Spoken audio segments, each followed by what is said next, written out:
أشهد أن لا إله إلا الله وأشهد أن محمد رسول الله صلى الله عليه وعلى آله وصحبه وبارك وسلم.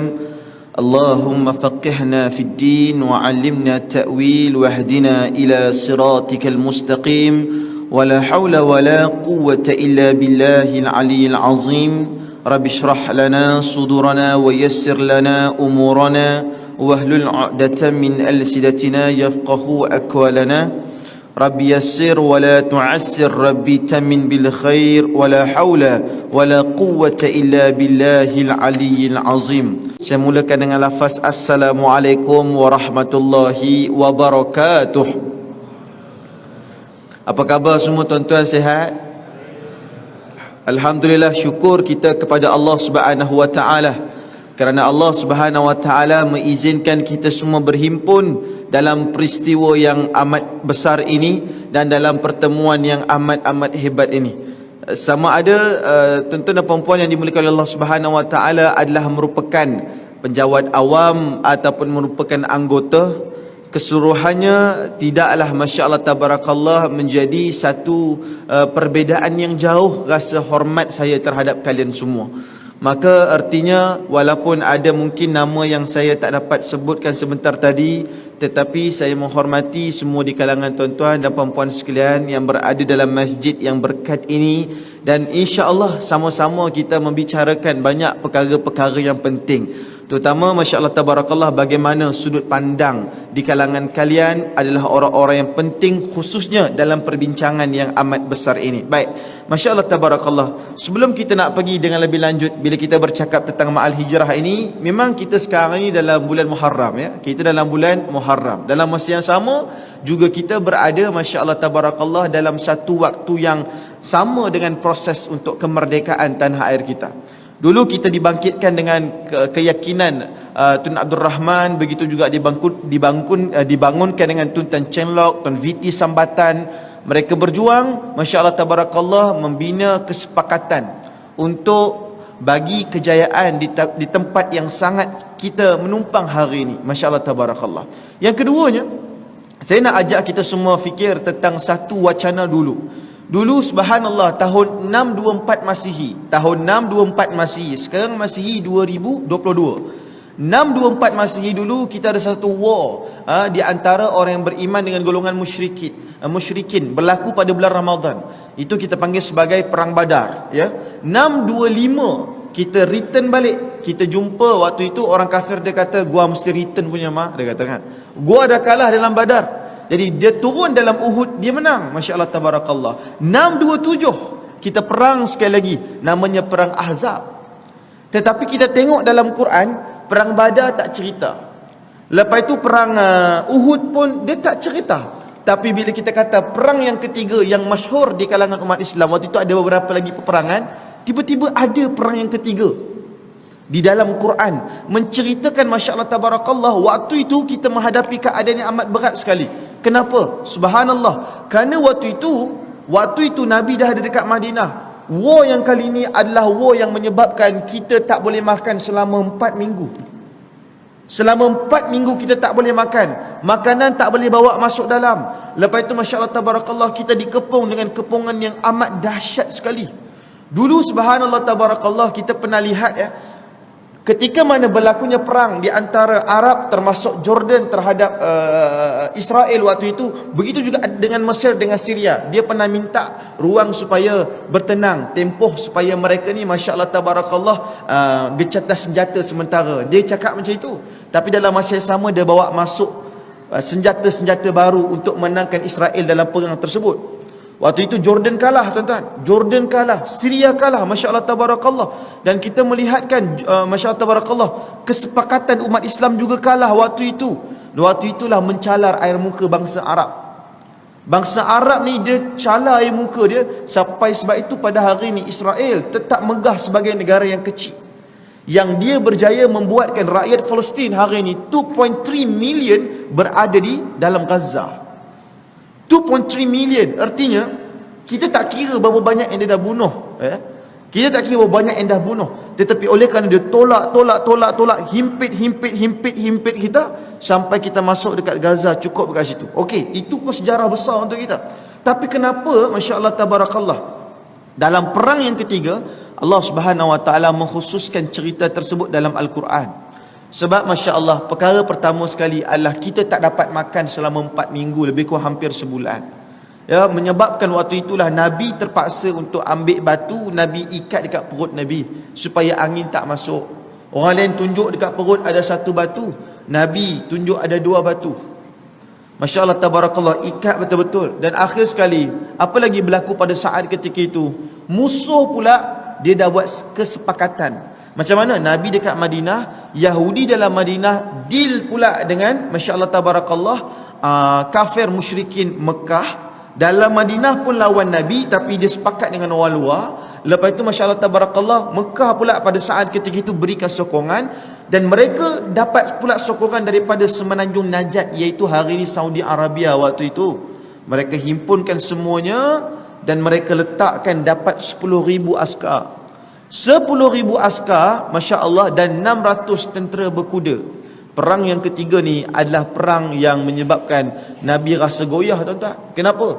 Sebab masya-Allah masya-Allah tabarakallah, waktu itu Nabi terpaksa berhadapan dengan suasana umat yang tak boleh makan. Akhirnya masya-Allah tabarakallah, Nabi pula dapat tawaran yang besar. Allah terus perkasakan Nabi dalam Quran Al-Ahzab ayat pertama, Allah Taala sebut, Bismillahirrahmanirrahim, Ya ayyuhan nabiyyu taqillah wa la tut'il kafirin wal munafiqin. Hey Nabi, engkau takwa kepada Allah dan kau jangan terikut apa yang orang kafir minta, apa yang orang munafik minta. Waktu itu orang kafir munafik minta apa bang? Dia minta supaya Muhammad, kau tinggalkan dakwah Islam, kami hilangkan kepungan, tapi dengan syarat, masya Allah tabarakallah, kami akan bagi kepada kau sebahagian daripada harta kami. Tawaran, offer ni besar, offer ni besar.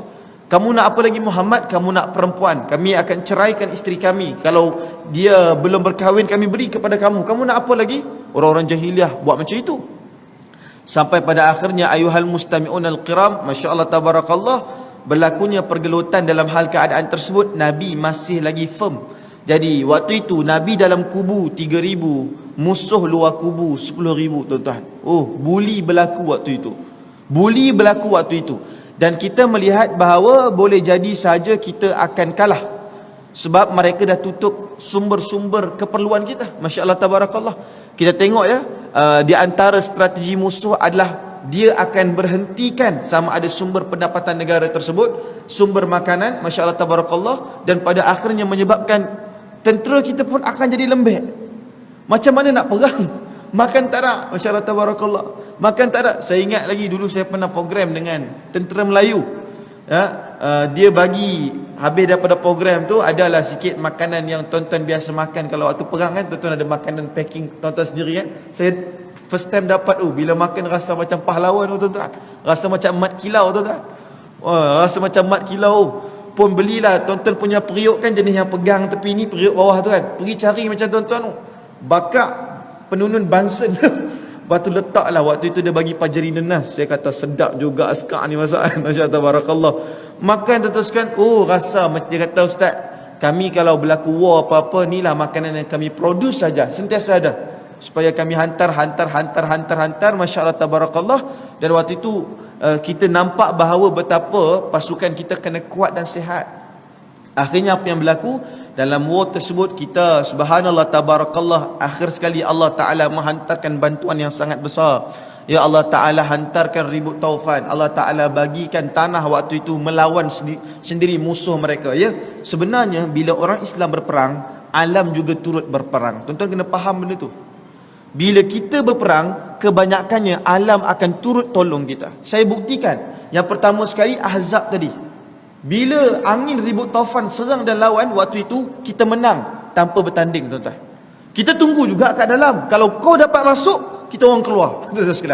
Kalau kau dapat masuk, kami keluar. Strategi. Kita tak boleh kata pengunduran tu pengecut tuan-tuan. Tuan-tuan lebih maklum kot. Mengundur tak maksudnya pengecut kan. Tuan-tuan sekalian, masya Allah tabarakallah, mengundur boleh jadi strategi. Sebab itu mengundur tuan-tuan ada dalam Islam. Tak salah hukumnya kita mengundur waktu itu. Yang masalah lari daripada medan perang. Dalam kitab Az-Zahabi ada sebut.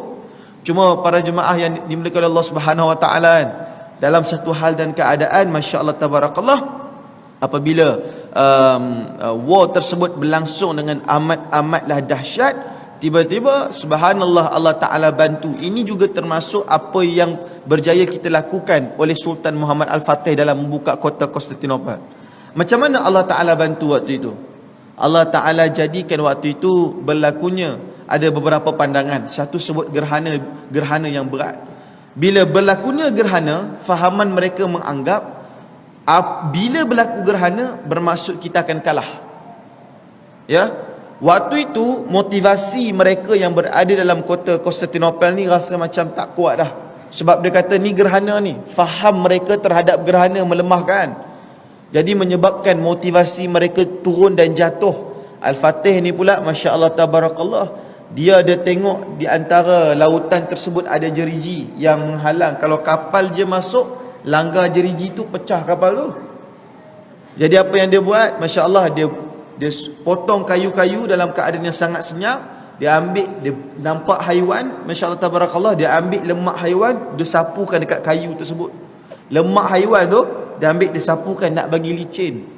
Lepas tu apa yang berlaku? Dia pun tariklah daripada satu kapal dan turun balik ke dalam bukit, dan dia dah masuk dalam kawasan musuh.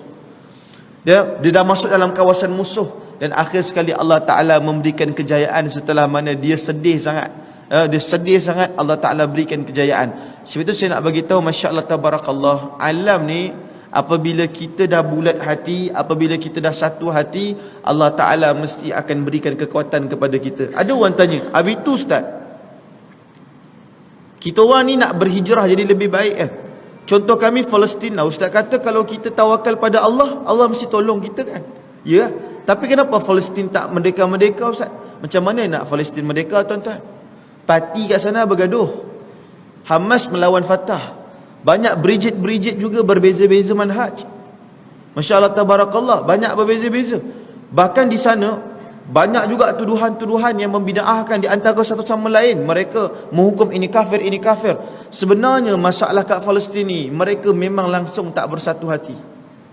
Itu sebab dia tak boleh menang war. Dia tak boleh menang war. Ya, masya-Allah tabarakallah. Hamas dan juga Fatah ni pula dua kelompok parti politik. Fatah ni kerja dia apa-apa deal kertas lah. Kita deal, kita tulis. Kita deal, kita tulis. Jadi masya-Allah tabarakallah, Fatah ni adalah pemimpin yang ada kat Palestin yang diiktiraf oleh Israel. Sebab Fatah okey, dia macam apa-apa kita boleh bincang. Tapi kalau Hamas, dia kata mana nak bincang lagi dah, orang aku dah banyak kena bunuh ni. Macam mana nak bincang dah, orang aku dah banyak kena bunuh. Hang bunuh rakyat aku 300, masya-Allah tabarakallah. Hang bunuh rakyat aku 300, aku setakat nak lepaskan satu kapten aku je. Hang bunuh orang aku 300. Aku nak dapatkan aku punya kena seorang, masya-Allah tabarakallah. Hang dah bom budak aku berapa banyak. Jadi Hamas kata ni kena jihad lah. Kena jihad lah, masya-Allah tabarakallah. Para jemaah yang dimuliakan oleh Allah Subhanahu Wa Taala, kena jihad lah. Jadi mereka tak iktiraf Hamas. Mereka tak iktiraf Hamas. Yang tuan-tuan tengok bola sepak Palestin, kenapa dia hebat tu? Dia tu berada dalam kawasan Fatah tuan-tuan. Kalau dia dalam kawasan Hamas, mana nak berlatih main bola tuan-tuan? Nak tengok Manchester United menang lawan Liverpool pun tak boleh. Yang faham-faham tak faham sudah tuan-tuan. 2-1 baru datang balik dia punya semangat tu tuan-tuan sekalian. Kalau tak, diam je budak-budak MU tuan-tuan. Menong je dia tengok, diam je. Dia jadi macam tak reti main bola tuan-tuan. Jadi dia tak, tapi bila menang lawan burung tuan-tuan, kemai semangat dah. Oi, buka baju dalam Man U dia kata tuan-tuan. MU dia kata, masya-Allah tabarakallah. Kalau tak menong je, tak reti aku. Masya-Allah tabarakallah. Sebab itu saya nak bagi tahu, masya-Allah tabarakallah, dalam hal dan keadaan tersebut kekuatan yang amat dahsyat menyebabkan mereka berlatih dan mereka menang. Tapi kenapa mereka tak bertahan? Sebab tak ada kekuatan dalam hal dan keadaan tersebut. Sebab itu saya nak ajak kepada semua ayuhal mustami'un al-kiram, betapa kita sebagai umat Islam ini, kita mesti melihat sebenarnya apabila kita ingin menang dalam apa-apa hal dan keadaan, kita ada banyak perkara yang mesti kita sepakatkan. Yang pertama sekali adalah the power of spiritual, dalaman kita. Macam mana dalaman kita power? Saya bagi tahu tuan-tuan, masya-Allah tabarakallah, saya tahu kita semua ni ada ruang untuk berhibur, ada ruang untuk kita berseronok. Tapi sebenarnya seronok yang kita dapat ni, masya-Allah tabarakallah, mestilah seronok yang berpandukan syariat Allah Taala. Saya tahu tuan-tuan sibuk, saya tahu tuan-tuan kena jaga keselamatan negara. Bahkan tuan-tuan kalau perlu menjaga sehingga tak dapat solat Jumaat pun, ianya dimaafkan. Ianya dimaafkan dalam agama dalam beberapa waktu. Tapi janganlah sampai waktu cuti pun tak datang, tuan-tuan. Sampai waktu cuti pun hilang. Saya dah biasa ustaz tak mai, masya-Allah tabarakallah. Sembahyang ni masya-Allah tabarakallah, dia adalah proses hijrah kita yang pertama bang. Proses hijrah kita yang pertama. Saya nak bagi tahu masya-Allah tabarakallah, kita ni subhanallah, kita di tanah air kita ni, Allahu akbar ni, barisan-barisan kepimpinan tuan-tuan, sama-sama datang nak meraihkan ma'al hijrah. Saya tahu masya-Allah tabarakallah bukan senang nak dudukkan sebaris orang-orang yang hebat yang ada kat depan ni. Saya pun segan tuan-tuan. Tapi apa yang saya nak sebut masya-Allah tabarakallah, nak bagi tahu betapa permulaan dia bila kita nak berhijrah ni subhanallah adalah mula dengan ibadat.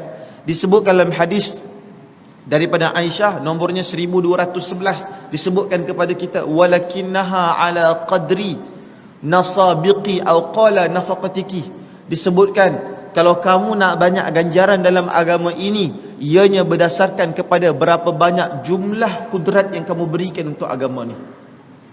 Berapa banyak jumlah kudrat yang kamu berikan untuk agama ni. Au nafaqatiki, ataupun berapa banyak jumlah wang yang kamu keluarkan untuk agama ni.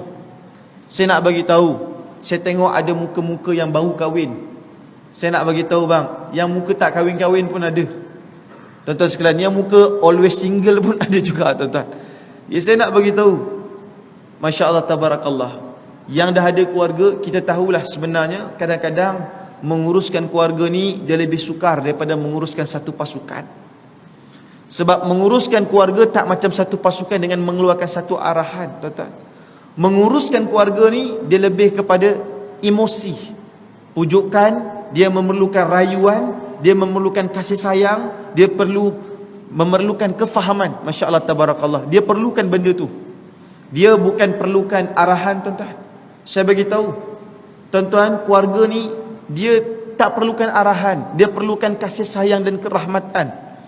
Rahmat ni bila kita nak bawa masuk dalam keluarga kita, itulah rahmat yang paling besar sekali. Rahmat yang paling besar.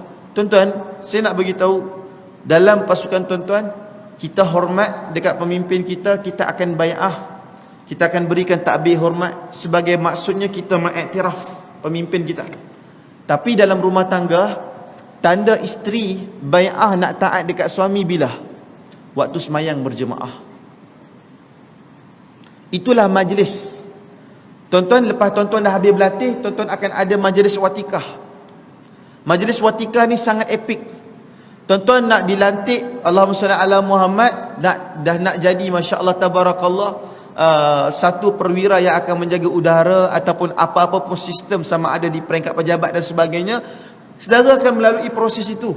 Tapi dalam rumah tangga, watikah yang paling bai'ah, yang paling setiap hari dia kena buat adalah solat berjemaah dalam ahli keluarga. Ustaz, saya tak boleh nak semayang maghrib isyak jadi imam. Tak apa, buat zuhur dengan asar. Abang ni asas semayangan abang je zuhur asar. Maghrib tak ada.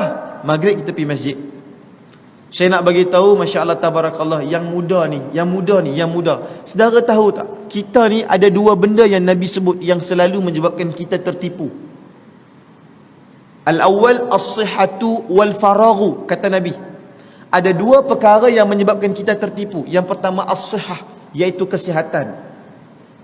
Tuan-tuan tengah sihat, rambut kemas, badan sedap. Tuan-tuan bila keluar, orang suka. Masya-Allah, saya kalau tengok kat TikTok tu, depa tak habis-habis kata mencari abang celoreng, dia kata. Misi mencari abang celoreng. Kat TikTok tuan-tuan, abang celoreng ni, macam tuan-tuan ni celoreng biru. Wih, market tinggi you. Ustaz pun mereka tak pandang oh. Betul tuan-tuan. Dia kata, misi mencari abang celoreng, dia kata. Terutama abang celoreng yang pakai H Honda, tuan-tuan. Saya lah Ustaz, tapi kau pakai AS5. Tu tak cukup, dia kata. H, dia kata. Oh, saya kata, dahsyat oh. Semua tergila-gilakan oh, abang celoreng oh. Tapi masya-Allah tabarakallah kan, sihat, kemas, jiwa kuat, masya-Allah tabarakallah. Tapi sayang bang, Kalau kita punya mental tak kuat, rohani kita tak mampan, spiritual kita tak kuat, masya-Allah tabarakallah. Jadi sebab itu saya nak bagi tahu, saya tahu tuan-tuan ni, saya pun sama. Kita selain daripada survive nak cari duit, kita selain juga survive untuk kekalkan tempat kita di tempat yang mulia, kita juga survive untuk mengekalkan kebahagiaan dalam keluarga. Betul ke tak betul bang? Siapa yang ada keluarga? Kita juga survive nak mengekalkan kebahagiaan dalam keluarga. Ya. Dan benda tu bukan senang bro. Benda tu bukan senang, akak-akak sekalian. Jadi nak mengekalkan kebahagiaan dalam keluarga ni, masya-Allah tabarakallah, dia mesti menjaga satu sama lain. Dia mesti memelihara di antara satu sama yang lain, dan sampai pada saat ketika itu Allah Subhanahu wa taala menghantarkan bantuan kepadanya, dan Allah Subhanahu wa taala memberikan keyakinan ke atas mereka. Barulah mereka pada saat ketika itu akan mendapatkan kemuliaan dan keagungan di sisi Allah Subhanahu wa taala. Saya nak ceritakan kepada para jemaah yang dimuliakan oleh Allah Subhanahu wa taala tentang adalah sahabat Nabi ni yang namanya sebagai Abu Zar Al-Ghifari. Abu Zar Al-Ghifari ni, masya-Allah tabarakallah, dia ni daripada kaum Ghifar. Ghifar ni maksud dia lanun. Maksud dia adalah perkampungan yang ada lanun. Jadi dulu daripada Mekah dengan Madinah ni ada laluan yang mana pedagang kena lalu dekat lanun bang. Masya-Allah tabarakallah, lanun. Yang orang biasa bincang lah ni tuan-tuan sekalian, lanun Somalia lah. Masya-Allah tabarakallah, duk bawa AK-47 tu kan. Kurus je dia, masya-Allah tabarakallah. Dan kadang-kadang dia pun paksa buat macam itu dah sebab negara miskin, tak ada makanan. Bila negara miskin dah tak ada makanan ni, apa akan berlaku? Nyawa jadi lebih murah daripada makanan, ya kan? Nyawa jadi lebih murah daripada makanan. Krisis makanan memang akan berlaku tak lama lagi, melihatkan kepada kiamat iklim yang akan berlaku. Dan daripada kiamat iklim, katalah Tuhan menghentikan hujan tahun ini, mungkin tidak mengikuti unjuran yang ditunjukkan oleh Jabatan Meteorologi. Tetapi bayangkan kalaulah tahun depan suatu masa dianggarkan lebih tuan-tuan daripada 60 buah negara yang akan tercedok tuan-tuan sekalian. Sekarang ni yang kita pelik, negara yang paling awal tercedok dulu Sri Lanka. Ya, Sri Lanka tercedok awal sangat dalam banyak krisis. Dan setelah mana Sri Lanka ni tuan-tuan, masya-Allah tabarakallah, Joko Widodo sebutkan kepada kita, maka akan susuli setelah itu nanti banyak negara lain, 14 buah negara miskin yang lain. Lebanon akan jatuh tuan-tuan, Afghanistan akan jatuh, masya-Allah tabarakallah. Dan negara-negara yang menghadapi masalah makanan ni betul-betul akan jatuh dengan jatuh yang amat dahsyat. Lepas itu pula akhirnya akan banyaknya krisis hutang yang banyak sekali, akan menyebabkan orang rasa kurang sangat. Sebab itu saya juga nak bagi tahu kepada tuan-tuan yang rajin berhutang tu, tolong kawal hutang bang. Tolong kawal hutang. Saya tahu dunia tuan-tuan macam mana. Jadi kalau boleh hutang tu kawal. Yang paling penting hutang dengan member bang. Hutang dengan member tu kawal sikit bro. Dah lah hutang dengan member, lepas tu dia kena penyakit lupa pula. Penyakit lupa yang buat aku sakit hati tu Ustaz kan. Masya-Allah tabarakallah, dia boleh buat selamba je, masya-Allah tabarakallah kan. Saya nak bagi tahu kan, kita belanja ikut kemampuan kita. Kalau tak mampu Marlboro, gudang garam cukup bang. Abang tak payah, masya-Allah tabarakallah, tak boleh Ustaz, saya memang kena ada gaya kan. Kalau Ustaz saya memang kena nampak kaya, tak apa bang, pakai Marlboro, kotak Marlboro isi gudang garam. Orang kata apa bau payau ni Ustaz? Dia kata biasalah, kotak je lain, dia kata. Saya cuma nak bagi tahu ayuhal mustami'un al-kiram ya. Sekarang ni bukanlah saya nak menganjurkan perkara macam tu, saya cuma nak ceritakan. Bila nanti berlaku suasana yang amat berat, maka akan wujudnya lah banyak lanun-lanun ni tuan-tuan. Banyak lanun-lanun. Cuma masya-Allah tabarakallah, lanun-lanun ni subhanallah tabarakallah, tuan-tuan akan tahulah, nak mengalahkan mereka ni bukan senang. Mereka ni banyak kabilah-kabilah. Kabilah-kabilah. Tuan-tuan di peringkat tentera udara ni hebat, berbeza tuan-tuan. Kalau tuan-tuan baca cara strategi Israel melawan Palestin, mereka selalu hantar tentera udara dulu. Dia bom, dia bagi hangus, baru tentera darat dia masuk. Dia kan pengecut tuan-tuan. Jadi udara lu hantar bom, lepas tu dia masuk. Saya tengok masya-Allah tabarakallah, dahsyat gila dia punya tahap pengecut dia tu. Kan kadang-kadang dia punya keadaan tu berat sangatlah, saya kata. Sampaikan ialah melihatkan kepada situasi tersebut menjadikan sebenarnya umat Islam ni jadi kuat, tuan-tuan. Dan orang jahat pun bila kenal Islam dia jadi baik. Ini jadi dekat Abu Zar Al-Ghifari ni. Abu Zar Al-Ghifari ni dia lanun, tetapi lanun yang tak pernah menyembah berhala. Dahsyat tu. Sampai satu tahap dia dengar, ada Nabi Muhammad ni yang ada dekat yang membawa dakwah. Dia kata, aku nak pergi jumpa Muhammad lah, aku nak pergi jumpa dengan dia kat Mekah, lepas tu aku nak tengok dia baik ke tak baik. Abu Zar ni datang, tuan-tuan, lepas tu dia lepak dekat Kaabah, pusing lepak. Lepas tu dia minum air Zam-Zam. Air Zam-Zam ni dah ada lama dah. Dulu bukan orang Melayu je minum, bukan orang Islam je minum, orang kafir pun minum air Zam-Zam, tuan-tuan. Orang kafir pun minum air Zam-Zam. Apa yang berlaku? Dalam hal dan keadaan tersebut, Abu Zar Ghifari ni minum. Ali bin Abi Talib lalu. Ali bin Abi Talib dia tengok je, siapa budak ni datang tempat aku ni? Dan ni tak biasa kat sini. Kan? Muka pula nampak kelanunan dia tu. Dan segala apa yang berlaku, masya-Allah tabarakallah, Ali pergi panggil dia. Tapi Ali tak nak sangka buruk. Kamu jom balik ke rumah aku.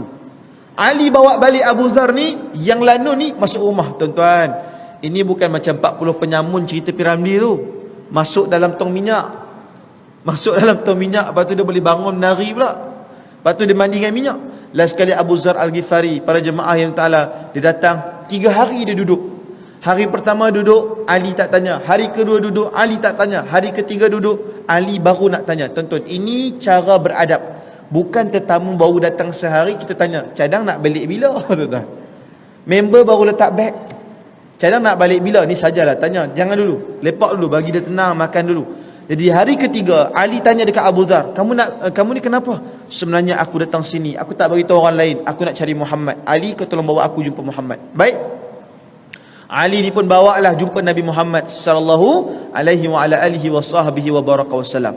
Bawa tuan-tuan yang dimuliakan oleh Allah Subhanahu wa taala. Subhanallah. Dia mula kata, wahai Muhammad, kau tolong bacakan syair kau. Nampak tak? Dia dah biasa kasar. Dia terus cakap macam itu. Kau tolong baca kau punya syair. Nabi Muhammad kata, ini bukan syair. Nabi Muhammad pun bacalah Quran.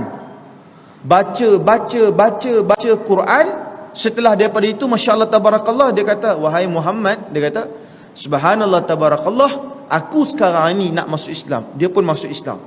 Dan dia kata, sekarang kamu pergi balik dekat kampung kamu, nanti aku datang. Pasal sangat. Tumbuk, pelupuh. Habis dia jatuh atas tanah, berdebu-debu. Lepas tu orang datang balik, dah jangan buat macam tu dekat dia. Dia pun lega, tuan-tuan, bersih-bersihkan diri balik. Lepas tu tuan-tuan, dia mengaku lagi, aku dah masuk Islam, asyhadu an la ilaha illallah. Orang pukul dia lagi. Sampaikan waktu itu sahabat-sahabat Nabi ni tengah kata macam mana nak tolong dia. Dia tengah kena pukul, tengah kena pelupuh. Macam mana nak tolong ni, tengah kena pukul budak kita ni.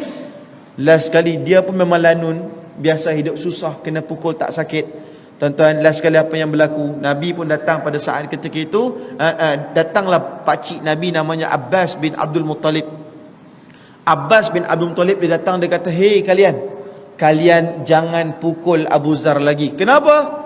Sebab Abu Zar ni dia daripada Ghifari, dia kawasan yang berlanun. Besok dia balik ke tempat dia ataupun dia mati kat sini, kalau kalian berniaga lalu kampung dia, kalian pasti akan dirampas harta perniagaan. Cakap macam itu, barulah kafir ni takut, tuan-tuan. Baik, kami lepas tangan. Abu Zar dibangun, dia pun balik. Dia balik, tuan-tuan, Masya Allah. Ni nak kata lanu ni, akhirnya apa yang dia buat? Dia mengislamkan seluruh kampung dia. Dia mengislamkan seluruh kampung dia.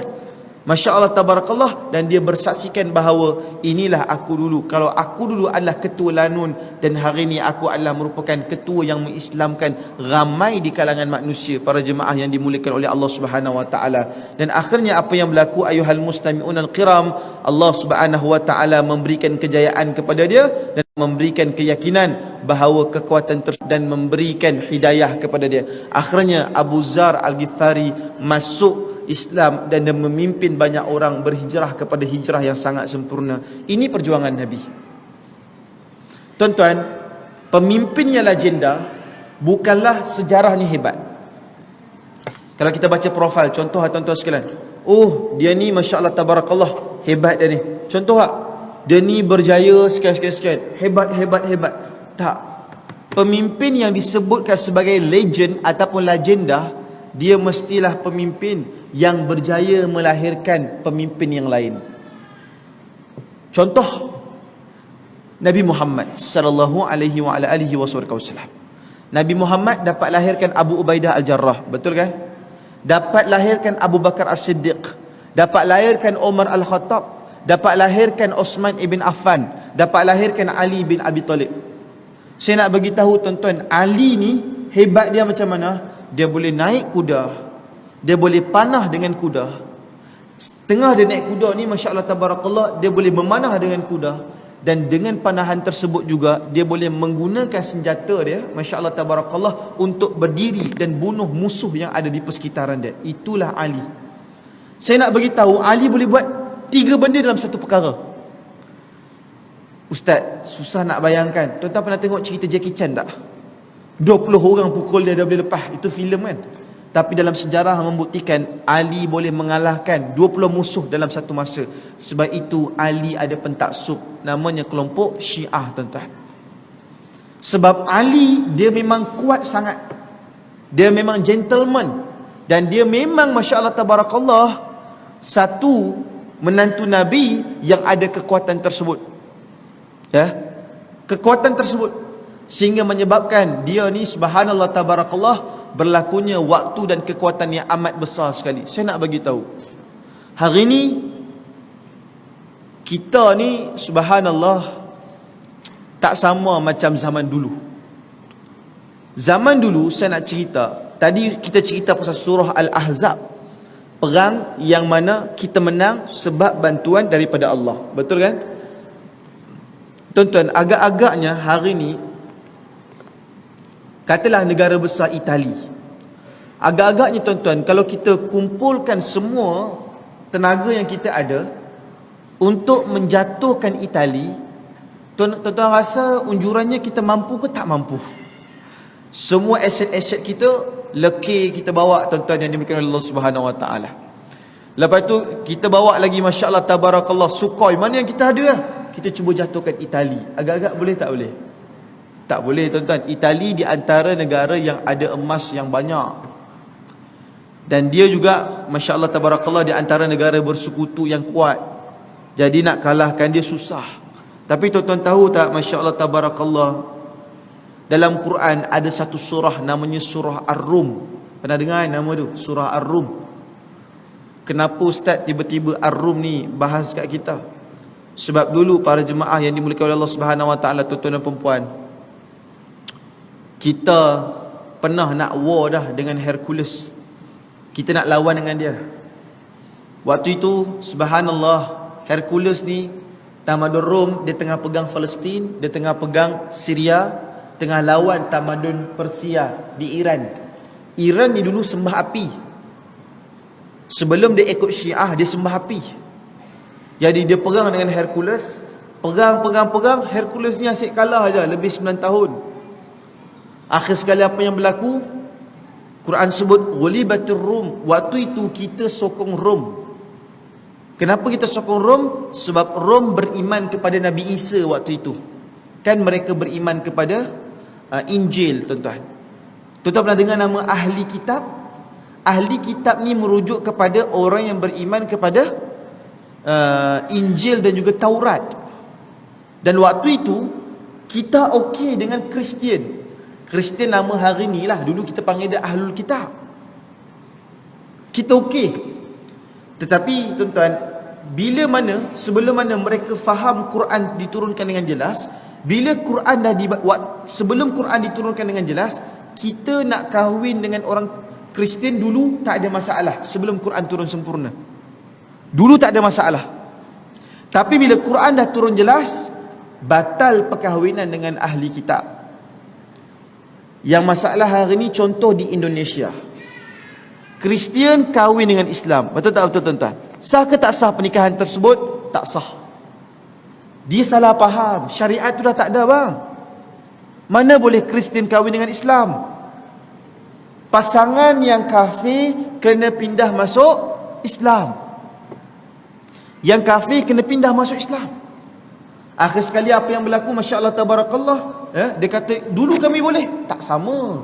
Dulu pula Masya Allah Tabarakallah, perkara pertama adalah waktu itu Quran tak turun penuh.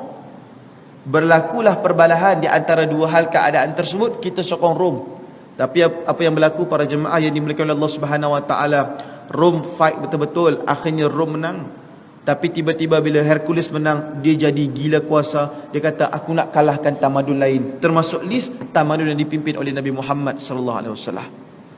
Nabi Muhammad turun dulu. Dan waktu itu Hercules, para jemaah, dia berjumpa dengan Abu Sufyan di Gaza. Ingat tak Gaza Ustaz cerita tadi? Gaza adalah penjara terbesar dunia, 2.3 million. Mana-mana bom dia jatuhkan, insya-Allah akan kena orang lah tuan-tuan. Adalah sikit ruang kawasan depan tu, pembatasan sikit tu tak adalah kena. Tapi mana-mana ruang dalam tu memang kena lah. Cuma nak sebutkan Masya Allah Tabarakallah kan, bila berlaku suasana teruk macam itu, Hercules ni dia study. Macam tuan-tuan lah, sebelum nak buat apa-apa serangan, tuan-tuan study dulu. Hercules jumpa musuh lama Nabi Muhammad, namanya Abu Sufyan. Dia jumpa Abu Sufyan. Dia kata, wahai Abu Sufyan, sepanjang kau lawan dengan Muhammad, aku nak tanya, dia ni ada amanah ke tak ada amanah? Dia kata, wahai Abu Sufyan, aku beritahu kau, kalaulah aku berdusta atas nama Muhammad, pengikut aku sendiri tak akan percaya kepada aku. Sebab Muhammad memang Al-Amin, sangat-sangat amanah. Dia kata, aku cakap je fakta tipu tentang Muhammad, pengikut aku pun semua dah kenal Muhammad ni macam mana. Baik gila. Hercules kata, aduh, kita tak boleh menang lawan dia. Tuan-tuan cuba tengok, musuh Islam, dia akan serang peribadi kita dulu. Kita tak boleh menang dengan dia, tak apa. Sebab itu saya nak beritahu tuan-tuan, hari ni musuh mudah aja. Contohlah katalah Fuad, contoh tuan-tuan, ni saya punya, ini gambaran je, angan-angan tuan-tuan.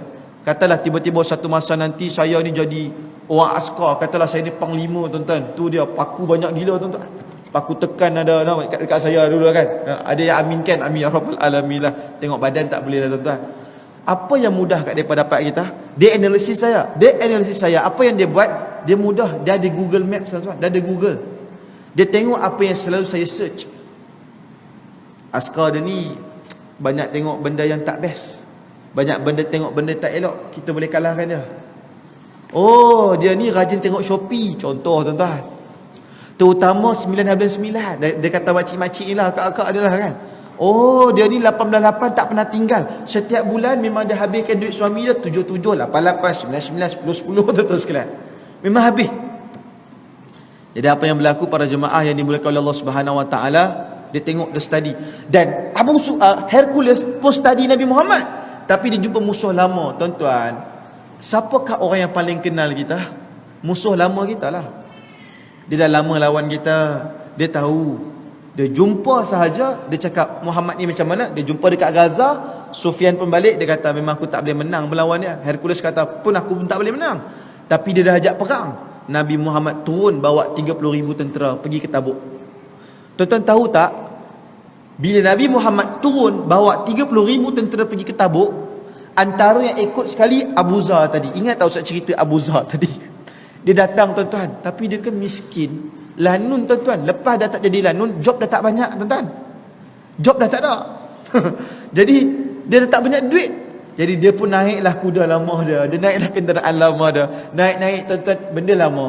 Masya Allah tabarakallah. Dah tak boleh larat jalan.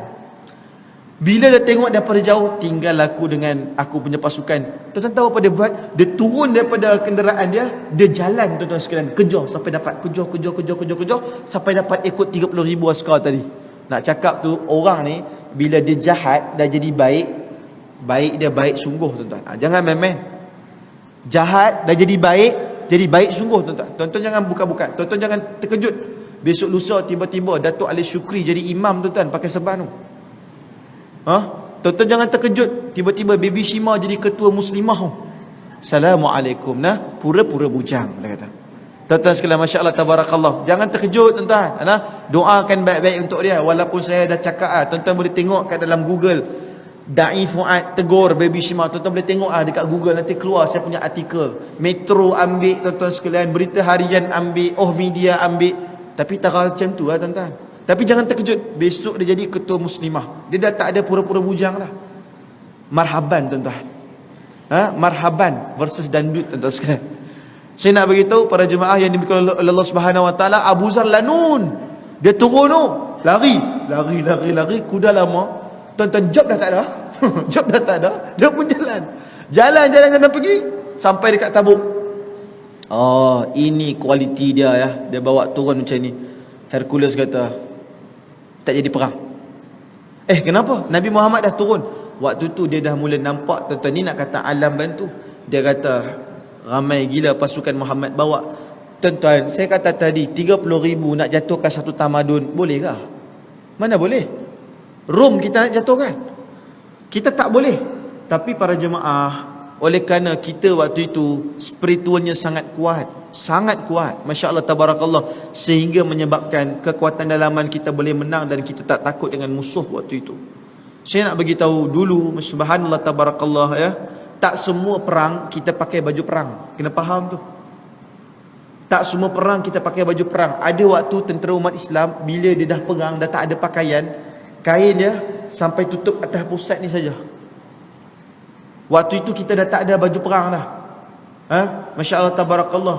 Bila mana zaman susah sangat, antaranya pasukan Al-Fatih, ada yang ada baju perang, ada yang pada saat ketika itu bila dah kena serang musuh, ada yang terpaksa berperang dengan baju ni kosong saja. Tapi mereka tetap berjuang kerana Allah Subhanahu Wa Taala dan membuktikan kita boleh dapat kekuatan tersebut. Dan dalam perang Tabuk, akhirnya Hercules kata tak jadi perang. Jadi apa yang berlaku? Kita berdamai, saya bayar cukai perlindungan kepada anda. Tu dia tuan-tuan. Bayangkan dulu kita collect duit Rom. Islam dulu collect duit Rom. Tuan-tuan anggap hari ni boleh tak kita collect duit Mega? Tak boleh tuan-tuan. Dia collect duit kita? Boleh. Banyak uslub cara dia boleh buat. Tapi agak-agak hari ni kita nak jumpa dia pun segan dah Ustaz. Negara besar. Sebab tu saya nak bagi tahu, subhanallah tabarakallah, antara perkara yang paling penting sekali adalah ni, hijrah hati kita kepada Allah. Saya tak maulah cerita proses hijrah tu common tuan-tuan. Tapi saya nak bagi tahu, masya-Allah tabarakallah, hati kita dalam war macam mana kekuatan. Dulu sahabat Nabi, masya-Allah tabarakallah, dia bersedia untuk menentang musuh dalam keadaan yang kuat, namanya Anas bin Nadir. Dia dekat atas medan bukit, masya-Allah tabarakallah, saya dah pernah khabarkan sebelum ni. Kita murajaah balik tentang Anas bin Nadir. Anas bin Nadir dekat atas bukit, dia kata apa dia? Kenapa dekat bukit Uhud ni pasukan aku semua dah turun? Dia ingat kita menang. Jadi apa yang berlaku? Bila semua dah turun, Anas bin Nadir kata, ya Allah, ya Tuhanku, tolong ampunkan aku punya pasukan yang dah turun awal. Padahal Nabi kata jangan turun awal. Dan dia kata tak apa, aku tetap berlawan. Dia tak ramai. Anas bin Nadir tinggal kat atas. Dia tengok kawan sebelah, Sa'ad bin Mu'az pun hidup lagi. Dia kata, Sa'ad bin Mu'az, aku bagi tahu kepada engkau, aku dah terpaksa lawan depa sampai habis. Kenapa? Sebab aku dah mula bau syurga. Ni tuan-tuan, aku dah mula bau syurga. Last sekali apa yang berlaku? Sa'ad bin Mu'az ni dia terpana. Apa tu, kau nak buat apa? Aku dah tak boleh buat apa dah, aku dah mula bau syurga. Dia turun tuan-tuan sekalian, dia pergi lawan semua musuh. Tiba-tiba hilang. Sahabat mula tanya, mana tadi Anas bin Nadir? Dia dah kata dia bau syurga, mana dia hilang? Turun ke bawah, masya-Allah tabarakallah, cari. Mana Anas bin Nadir? Tak jumpa. Belah sana cari, tak jumpa. Tadi dia kata dah bau syurga, tak jumpa. Last sekali pusing, jumpa pada saat ketika itu Anas bin Nadir, tapi dia tak nampak muka dia dah. Sebab mi'ah ada 100 tuan-tuan kesan bilasan pedang dekat badan dia. Sap. Terbuka. Mati dah. Yang kedua, tombak satu dekat dia. Yang ketiga, anak panah satu kena dekat dia. Yang keempat, bila mayat dah ada tuan-tuan, inilah yang orang tak ada etika dalam peperangan. Dia pergi burukkan mayat askar waktu itu. Dia tolak, dia bunuh, dia sampai tercarik-carik lah badan Anas bin Nadir. Dia kata apa dah? Kami dah bau syurga. Jadi sebab itu para jemaah sekalian, kami akan tetap berjuang bersungguh-sungguh kerana Allah Ta'ala. Saya nak bagi tahu, Masya Allah Tabarakallah, selain daripada saya nak cakap pasal benda ni, saya nak bangunkan juga semangat patriotik kita. Tuan-tuan, kalau tuan-tuan yang berbaju uniform, patriotik tak cukup tinggi, agak-agak macam mana orang awam kat luar sana? Agak-agak macam mana orang awam kat luar sana? Saya sejujurnya ya, saya tahu baik, buruk, lemah, lebih. Saya tahu tuan-tuan. Saya program dengan macam-macam celoreng baju yang uniform yang ada tuan-tuan sekalian. Saya tak bagi tahu satu je, tapi saya paling benci kalau saya tengok media sosial berlakunya penghinaan kepada mana-mana unit beruniform. Wallahi. Saya nak beritahu tuan-tuan, ya. Kenapa saya rasa tak suka? Masya-Allah tabarakallah. Dan saya rasa sebab tuan-tuan, patriotik yang tinggi. Saya nak bagi tahu, kalau tuan-tuan semangat patriotik ni, kalau tuan-tuan tak ada, tuan-tuan jalan, tuan-tuan tengok ustaz bendera Malaysia jatuh lah, tuan-tuan kena pergi tegakkan. Saudara tengok orang hina kita, Masya-Allah tabarakallah, kita pertahankan. Pertahankan bukan sahaja pertahankan siapa kita, pasukan kita. Pasukan kita, kemuliaan orang kita. Kemuliaan orang kita, perjuangan kita. Orang tak boleh pandang enteng tuan-tuan kepada kita, sebab kita ada jati diri. Kita ada jati diri dan kita ada kemuliaan. Kemuliaan kita dengan apa yang kita pakai, dengan apa yang kita pegang, dengan prinsip kita yang cukup hebat. Hubbul watan minal iman. Kamu cintakan negara itu adalah bahagian daripada juzuk-juzuk keimanan. Juzuk-juzuk keimanan. Tuan-tuan, Masya-Allah tabarakallah, saya nak bagi tahu, usaha ni penting. Terutamanya apabila kita kena bersatu hati untuk menentang mana-mana ekstremis yang datang. Ekstremis, kita tak boleh merujuk kepada ekstremis Islam, sebab itu cara barat. Ekstremis, no religion. Orang yang join buat perkara ekstremis, sama ada di darat dan sebagainya, mereka itu tak ada agama. Itu prinsip kita bersama tuan-tuan. Sebab orang tak boleh cakap Islam macam itu, sebab kita juga ada banyak fakta kes. Tengok macam mana berlaku di barat tuan-tuan sekalian. Penganas-penganas mereka termasuk di New Zealand, dia masuk masjid, dia bunuh orang kita. Tu bukan penganas ke? Penganas lah tu.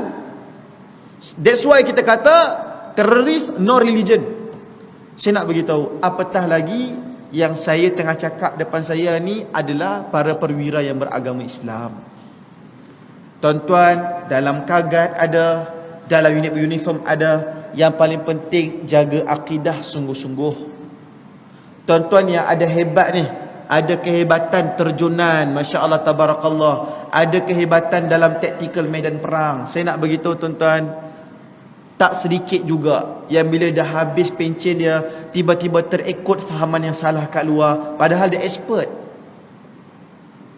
Akhirnya tuan-tuan terekod pula yang kita bagi latihan selama ni 10-20 tahun, naikkan dia pergi bagi dekat kemahiran tersebut, sebab tersilap pemikiran dia.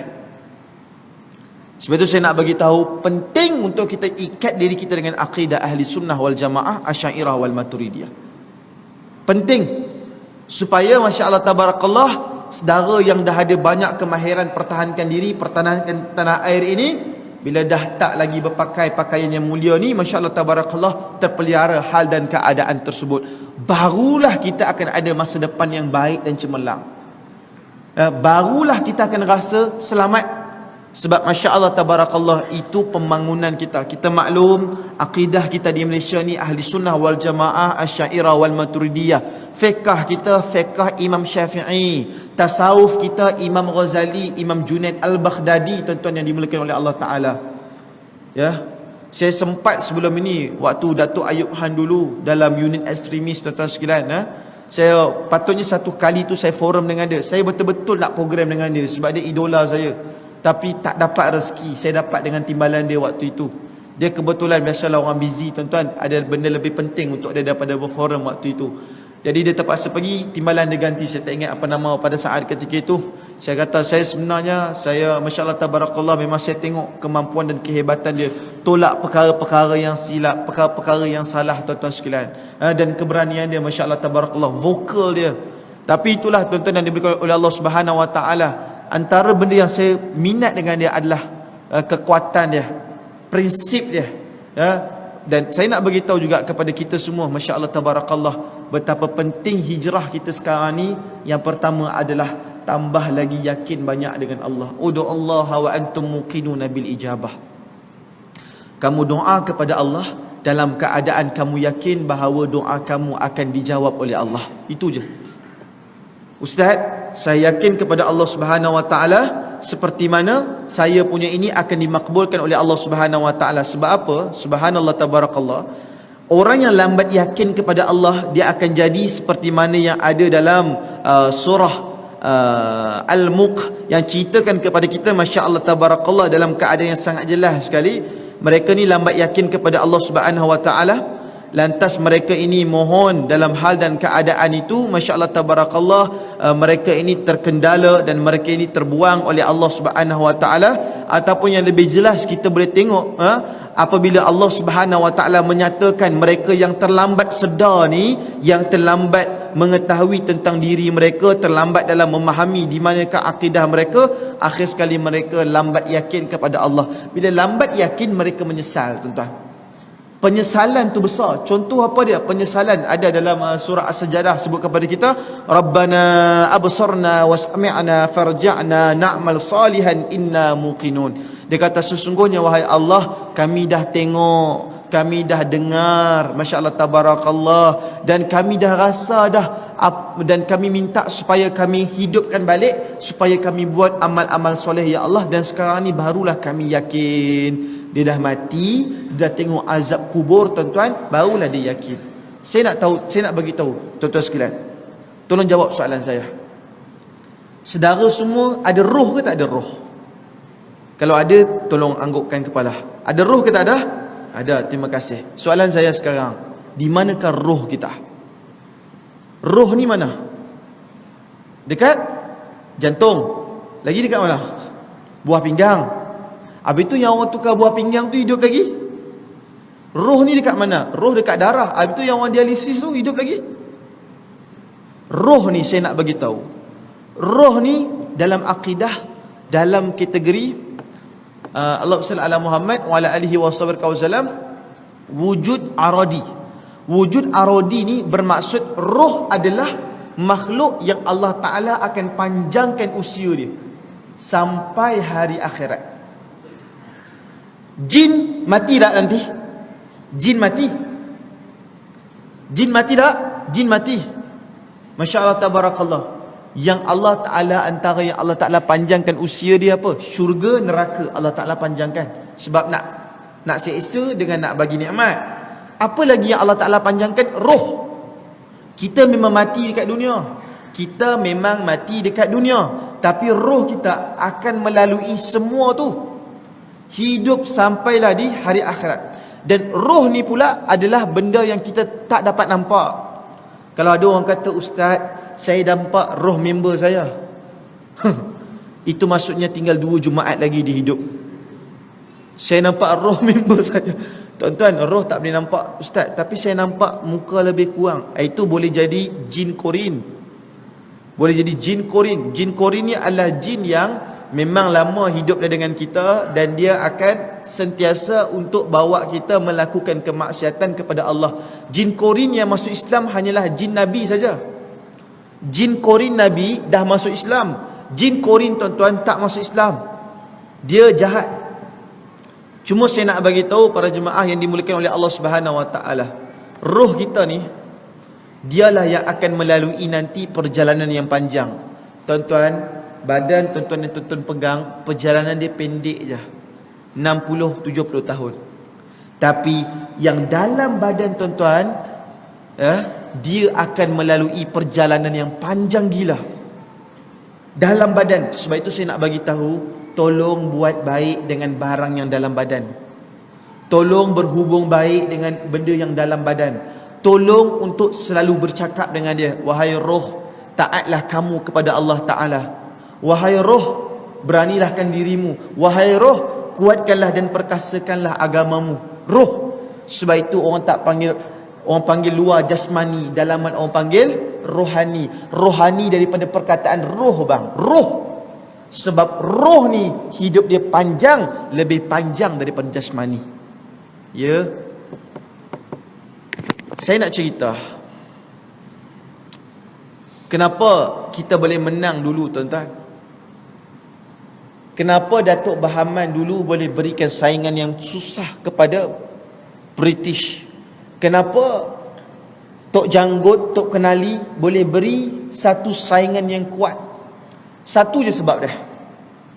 Sebab lebih 95% daripada pejuang tanah Melayu, mereka semua bertarikat, tuan-tuan. Tarikat ni apa benda, Ustaz? Mereka itulah yang bertarikat. Tarikat ni daripada perkataan tariq. Tariq ni bermaksud jalan menuju Allah. At-tariqu ilallah. Saya buktikan, tuan-tuan. Sebagai contoh, Mat Kilau, dia bertarikat dengan tarikat Naqsyabandiyah. Ustaz, tarikat ni apa kerja dia? Kena faham. Tarikat ni kerja dia adalah banyak zikir setiap hari. Ada orang Pahang sini, tuan-tuan. Orang Pahang kalau dia tengok jatah negeri dia, atas tu tulis Ya Latif. Ya Latif, Ya Latif. Tuan-tuan, sebab pejuang-pejuang tanah Melayu dulu di Pahang, itulah zikir dia. Maksud dia Ya Latif, tuan-tuan. Ya Latif ni zikir medan perang, tuan-tuan sekalian. Kenapa? Ya Latif, Ya Khabir, Ya Latif, Ya Khabir, Ya Latif, Ya Khabir. Kenapa, tuan-tuan? Maksud dia yang maha halus, yang maha teliti. Yang maha halus, yang maha teliti. Agak-agak kita bila masuk dalam mana-mana keputusan kita kena buat, contoh kita buat langkah taktikal pelan-pelan nak undur-undur ke belakang kan. Tuan-tuan, tak perlukah kita minta Allah yang maha halus, yang maha teliti, supaya kita tak tergelincir dalam buat apa-apa rizak, tuan-tuan. Kita kena minta macam itu. Sebab itu Masya Allah Tabarakallah, saya nak bagi tahu, Ya Latif Ya Khabir ini amalan siapa? Amalan Mat Kilau, amalan Datuk Bahaman, amalan Tok Gajah, ataupun orang panggil nama dia Imam Rasul. Siapa lagi, tuan-tuan sekalian? Saya nak cerita tentang siapa nama tu, Syekh Wahid Sungai Udang, orang Melaka. Orang Melaka kena kenal Syekh Wahid Sungai Udang, juga bertarikat juga. Tok Kenali, Tok Janggut, Abdul Rahman Limbong, ulama di Pantai Timur, mereka semua ni bertarikat, tuan-tuan. Tarikat ni adalah amalan zikir. Tarikat ni, tuan-tuan sekalian, adalah tariq, amalan zikir. Jadi tak boleh dihina ilmu ni. Ilmu ni memang dah ada lama. Saya akui dalam tarikat ada banyak jemaah yang betul, tapi ada yang sesat juga. Jangan ikut yang sesat, ikut yang betul, yang dah diiktiraf oleh Jabatan Kemajuan Islam Malaysia. Di antara negeri yang ada fatwa tentang tarikat yang paling hebat adalah Negeri Sembilan. Dulu zaman Syekh Murtaza, kalau ada orang Negeri Sembilan sini. Jadi di Negeri Sembilan pula yang hebatnya dulu Syekh Said Linggi. Ini semua pahlawan-pahlawan kita dulu yang dia ada majlis zikir, tuan-tuan. Yang dia ada majlis zikir firm, kuat. Dan pada saat ketika itu mereka boleh menghijrahkan tanah air yang waktu itu sedang berselimut dengan penjajah, dan mereka buka selimut tersebut dan dipacakkan bendera, tuan-tuan sekalian, yang menjadi kemuliaan kita semua jalur gemilang. Sebab itu saya nak bagi tahu, masya-Allah tabarakallah, sekarang ni benda yang paling penting adalah saya bercakap dengan tuan-tuan ni, saya seolah-olah bercakap dengan masya-Allah tabarakallah para perwira lah. Jadi sebab itu bicara saya pada waktu ni adalah bicara yang kalau boleh saya nak masya-Allah tabarakallah ajak kepada tuan-tuan sekalian semua supaya bina satu wasilah ataupun kekuatan yang firm sangat, ya, dan juga keyakinan kepada Allah Subhanahu Wa Taala dengan keyakinan yang sejati. Saya ada hajat, tuan-tuan, kalau boleh nanti di hujung habis ceramah saya ni, saya nak ajak kita semua buat takbir wahdah, tuan-tuan, ataupun takbir wahdah. Mungkin tuan-tuan pernah dengar kot. Dia ni nanti, tuan-tuan, adalah kita akan sarung tangan, tuan-tuan sekalian, sarung tangan kawan-kawan lelaki-lelaki, perempuan-perempuan lah. Lepas tu nanti saya akan sebut perkataan-perkataan La ilaha illallah, itu takbir dia, tuan-tuan sekalian. Dan tuan-tuan ikut kita bagi bergema kita punya camp ni, tuan-tuan sekalian. Minta Allah Ta'ala turunkan semangat kepada kita. Masya Allah tabarakallah. Bacaan macam ini biasanya kalau di pondok-pondok, di pesantren-pesantren, dan juga para pejuang-pejuang Islam, sebelum mana dia nak pergi masuk ke lapangan, dia akan peluk kawan-kawan dia. Lepas tu masya-Allah tabarakallah, dan dia akan buat takbir wahdah tuan-tuan, ataupun takbir wahdah, yang mana pada saat ketika itu masya-Allah tabarakallah akhirnya memberikan kekuatan dan akhirnya memberikan satu keyakinan kepada mereka semua untuk beramal kepada Allah Subhanahu wa taala. Boleh ke tuan-tuan?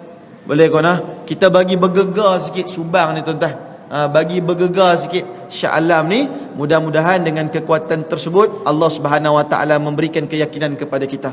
Dan yang paling penting saya nak kata, kenapakah perubahan yang dinanti oleh pencinta ni? Pencinta ni banyak tuan-tuan. Antara pencinta kita yang paling setia para jemaah sekalian, yang paling setia adalah Allah Taala.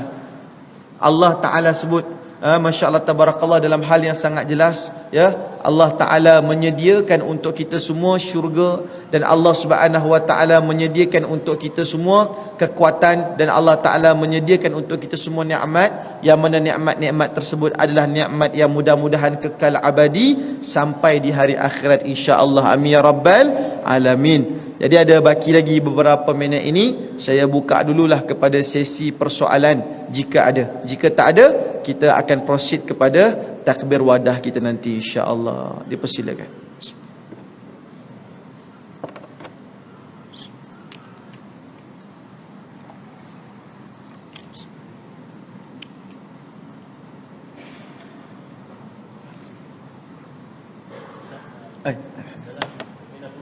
Ya saya.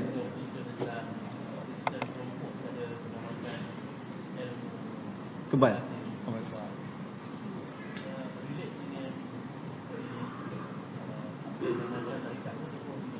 Okey.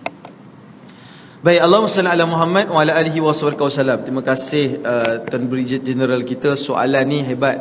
Soalan yang ditanya adalah, Ustaz, dalam sebahagian medan perang ada orang yang dia mengamalkan ilmu kebatinan. Contohnya ditembaknya tak mati, dilibasnya tak berdarah dan sebagainya. Masya-Allah tabarakallah.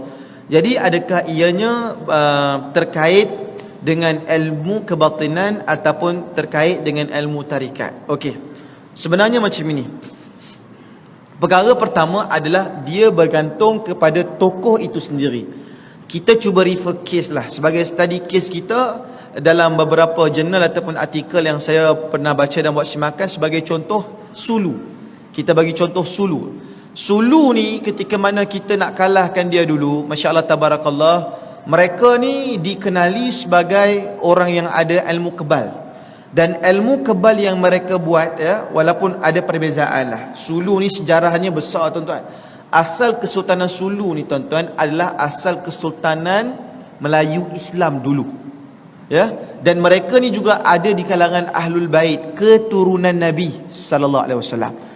Dan ya, mereka ni ada deal yang baik dengan kerajaan kita. Tapi berlakunya apabila sejak mereka masuklah had datu, kita pun dah tak nak bagi semangat dekat mereka. Besok lusa mereka serang kita balik. Jadi dealing tersebut menjadikan berbeza. Cuma bila kita menghadapi mereka, Ustaz, kenapa mereka ni ada yang susah nak mati? Perkara pertama, yang mereka ilmu batin ataupun ilmu yang mereka buatkan itu disebut sebagai satu perkara, disebut sebagai syirik ataupun khurafat. Itu salah. Kenapa salah? Sebab dia macam ini. Dia ambil Quran kecil, masya-Allah tabarakallah, dia ikatkan, dia jadi sebagai rantai untuk dia. Jadi rantai untuk dia. Lepas tu minta maaf ya tuan-tuan, dia juga ada pakai cincin-cincin yang menjadikan dia ni kebal dan sebagainya. Ini berbeza dengan kalau kita kata ustaz, macam mana pahlawan Melayu dulu dia hebat dan kuat. Dan pertamanya, ya, kerana mereka bertarikat. Yang keduanya, ahli tarikat ni kita sebut dia sebagai ma'unah. Ma'unah ni artinya adalah bantuan daripada Allah Subhanahu wa taala. Contoh, dibilas badan dia ustaz. Contoh dalam banyak peristiwa, contohlah Mat Kilau tengah popular sekarang. Orang kata ustaz dia boleh hilang daripada musuh. Ustaz dia boleh buat banyak karomah-karomah yang lain. Jadi pada bahagian tersebut, Allahumma salli ala Muhammad, dengan amalan, dengan zikir, kita maklum itu adalah satu ma'unah. Dia macam bantuan daripada Allah Subhanahu wa taala. Ya. Jadi kebal ni, orang kata ilmu kebal ni, masya-Allah tabarakallah, dia yang jenis, kalau yang jenis baca ayat-ayat lepas tu buat persembahan tu, yang tu pada pandangan saya tuan-tuan, saya lebih kurang 10 tahun dalam bidang rawatan Islam ni, itu bukanlah yang saya maksudkan dengan amalan ahli zikir. Kalau kita ada lebih, bukan kita punya tugas untuk buat persembahan. Kita bukan buat apa, kita tunjuk kita punya power, tuan-tuan. Jadi yang tunjuk power di media sosial apa semua tu, tuan-tuan sekalian, itu tidak. Saya pernah jumpa dia bilah tangan dia. Lepas tu dia kata apa dia? Antara pantang larangnya, kalau kamu tak nak badan kamu tak hilang kebal, apa dia pantang larang dia? Tok, dia kata. Kamu tak boleh makan timun, dia kata, tuan-tuan. Apa ke benda tak boleh makan timun? Mana mau rasanya nasi lemak, tuan-tuan, tak ada timun. Ya, jadi budak ni tadi pun biol, tuan-tuan, dia pergi keluar tak makan timun. Nah, dia buat juga, ya Allah ustaz, sakit juga ni, dia kata. Last sekali dia makan je dah timun, dia kata sama je apa yang tok ni cakap. Tak, tuan-tuan. Jadi ada bezalah. Jadi kenapa macam itu juga Sultan Muhammad Al-Fatih, Salahuddin Al-Ayyubi. Salahuddin Al-Ayyubi sebelum mana dia masuk ke dalam Palestin dulu, dia kan masuk nak lawan tentera salib dekat luar ni, tuan-tuan. Dia berzikir kuat-kuat. Dia berzikir kuat-kuat sampai musuh dia masuk ikut Jordan tau. Jordan ni ada sepadan dia dengan Israel. Dia masuk ikut Jordan. Dekat persepadanan Jordan tu dia zikir kuat-kuat, amalan ahli tarikat. Zikir. Lepas tu masya-Allah tabarakallah, baru dia buat serang, tuan-tuan. Musuh jadi goyang dengan dia. Sebab itu masya-Allah tabarakallah, itu kekuatanlah perang. Jadi sebab itu dia berbalik kepada siapa orang tersebut, siapa guru dia, bersih ke tak bersih. Kalau kita nak cakap ilmu kebal ni tak ada terus pun tak boleh juga, tuan-tuan. Nak cakap ada pula pun tak boleh juga. Nak cakap tak ada, nak cakap ilmu kebal ni hebat sangat, pahlawan Islam pun dulu mati juga, tuan-tuan. Mati pun habis luka badan. Tapi sejarah mereka, kehebatan mereka itu masih ada. Ya, bermaksud maunah ataupun karamah yang Allah Ta'ala berikan. Ya, diharapkan dapatlah menjawab sedikit insya-Allah. Ada soalan lain?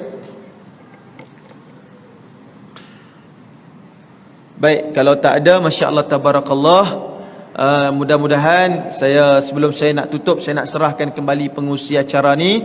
Saya nak ajaklah kita sama-sama, kalau sama-sama kita berdiri nanti belah depan ni, rapatkan ke tengah. Kita, tuan-tuan, saya nak bagi tahu, jadikanlah apa yang kita nak buat ni sebagai satu pengalaman indah kita lah. Mungkin tuan-tuan dah pernah buat, tapi kali ni kita buat dekat sini, masya-Allah tabarakallah, sebagai penguat kita. Saya nak bagi tahu macam mana suara kita lantang, masya-Allah tabarakallah, bila di lapangan kawat tu. Kalau boleh tuan-tuan kita lantang untuk sebut nama Allah Ta'ala. Sebab bacaan macam ni sebenarnya masya-Allah tabarakallah memang dulu yang selalu kami buat di sisi para pelajar, sehingga ada semangat yang kuat. Ya, mudah-mudahan Allah Ta'ala pelihara kita semua. Apa-apa pun, dengan doa wahdah yang kita buat ini, mudah-mudahan Allah Ta'ala berkati kita semua insya-Allah. Saya juga minta izin.